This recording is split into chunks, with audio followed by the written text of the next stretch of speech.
देश में एक बहुत ही न्यायप्रिय राजा राज करता था। वह अपनी प्रजा के हितों की रक्षा के लिए अपनी जी जान लगाने को तैयार रहता। उसने अनेक गुप्तचरों की नियुक्ति कर रखी थी जो देश के लोगों की हालात की सही जानकारी राजा के कानों तक पहुंचा सके। अगर राजा को फिर भी पूरी तसल्ली नहीं होती तो वह अक्सर शाम के समय अपना भेष बदलकर लोगों की स्थिति का पता लगाने निकल जाते थे। फिर देर रात्रि तक वापस महल में आ जाते थे। एक दिन की बात है, एक गली में कुछ डकैतों को उसने डकैती की योजना बनाते हुए देख लिया तो राजा का खून खौल उठा कि उसके देश में चोर लुटेरे भी रहते हैं। राजा ने उन डाकुओं को ललकारा तो डाकू राजा के ऊपर झपट पड़े। राजा उनसे लड़ाई लड़ ही रहे थे कि 5 युवक उधर से आ निकले। उन युवकों ने एक अकेले व्यक्ति को ऐसे डाकुओं से लड़ाई करते देखा तो तुरंत ही उसे बचाने के लिए दौड़ पड़े। वे सभी डाकुओं पर टूट पड़े और डाकू वहां से घबराकर भाग गए। युवकों ने राजा को पहचाना नहीं था। तब एक युवक बोला, क्षमा करना, आपको इन डाकुओं से अकेला लड़ना पड़ा। आप हमें बताएं कि आप कहाँ रहते हैं, हम आपको वहीं छोड़ देंगे। राजा ने कहा, नहीं, इसकी जरूरत नहीं है। आप जैसे योग्य युवक हमारे देश में रहते हैं तो मैं अकेला कहाँ हूँ। राजा कुछ देर उनसे बातें करते हुए उनके साथ चल दिया और बातों ही बातों में उन युवकों का नाम और पता भी जान लिया। कुछ दूर तक तो सब चलते रहे। फिर आधी रात हो जाने पर सब अपने घरों को चल पड़े। राजा भी चुपचाप पिछले दरवाजे से अपने राजमहल में जाकर सो गया। सुबह को राजा ने उठकर उन युवकों को राज दरबार में आने का न्योता भेजा। वे सभी युवक यह सुनकर बड़े हैरान हुए कि राजा ने उन्हें क्यों बुलाया है। उनमें से 2 युवक तो डर के मारे घबरा भी गए कि कहीं उनसे अनजाने में कोई गलती ना हो गई हो जिनकी अब उन्हें सजा मिलने वाली है। जब युवक राजमहल में पहुंचे तो उन युवकों को बैठक में बैठा दिया गया। कुछ देर बाद सिपाही अपने साथ युवकों को राजा के सामने ले गए। युवक यह देखकर आश्चर्यचकित रह गए कि रात में जिन डाकुओं से टक्कर लेने वाला अकेला व्यक्ति था वह कोई और नहीं बल्कि अपने देश का ही राजा था। उन्होंने राजा को झुककर प्रणाम किया तो राजा ने कहा, तुम सब मेरे मित्र हो, अतः तुम्हें प्रणाम नहीं बल्कि मेरे गले लगना चाहिए। मैं चाहता हूँ कि तुम लोग अपनी एक एक इच्छा बताओ। यदि मेरे बस में हुई तो मैं उसे अवश्य पूरी करूँगा। राजा की बात सुनकर सभी युवक एक दूसरे का चेहरा देखने लगे और सोचने लगे कि राजा से अब क्या मांगा जाए। एक युवक ने कहा, महाराज, मैं एक टूटी फूटी झोपड़ी में रहता हूँ। यदि हो सके तो आप उसकी मरम्मत करा दीजिए। राजा ने अपने मंत्री को आदेश दिया कि इस युवक को एक बड़ा मकान तैयार करा के दिया जाए।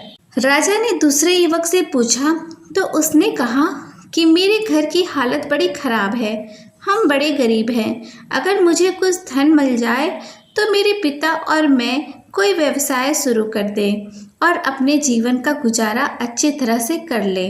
राजा ने आदेश दिया कि इस व्यक्ति को ढेर सारा धन दिया जाए ताकि यह अपना व्यापार अच्छे से चला सके। फिर तीसरे युवक ने अपनी इच्छा इस प्रकार प्रकट की कि मैं पढ़ा लिखा बेकार युवक हूँ। मेरे माता पिता चाहते हैं कि मैं अच्छी सी नौकरी में लग जाऊं ताकि कुछ कमा सकूं। मेरी आपसे विनती है कि आप मेरी नौकरी लगवा दीजिए। राजा ने उस युवक को एक अच्छे पद पर नौकरी दिलवाने का आदेश दे दिया और वह युवक बड़ा खुश हुआ। अब चौथे युवक की बारी थी। वह कुछ देर तक सोचता रहा कि मैं राजा से मांगूं तो क्या मांगूं। राजा ने कहा, मित्र, तुम्हें जो कुछ चाहिए निःसंकोच होकर कहो। मेरे बस में हुआ तो मैं अवश्य दिलाने का प्रबंध करूँगा। तब वह युवक बोला, महाराज, मैं जानता हूँ आप मेरी सभी इच्छाएं पूरी कर सकते हैं।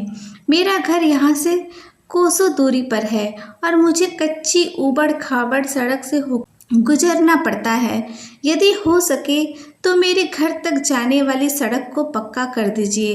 राजा ने अपने सिपाहियों और कर्मचारियों को आदेश दिया कि इस युवक के घर के आसपास की सभी सड़कें पक्की बनवा दी जाए।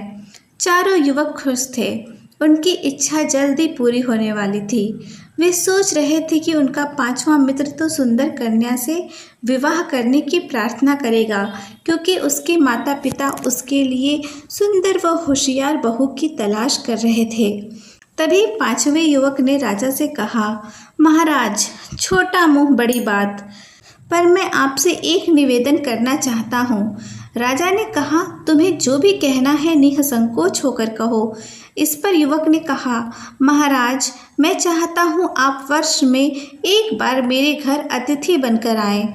चारों युवक अपने मित्र को अजीब सी नज़रों से देखने लगे कि उनके मित्र ने मांगा भी तो क्या मांगा।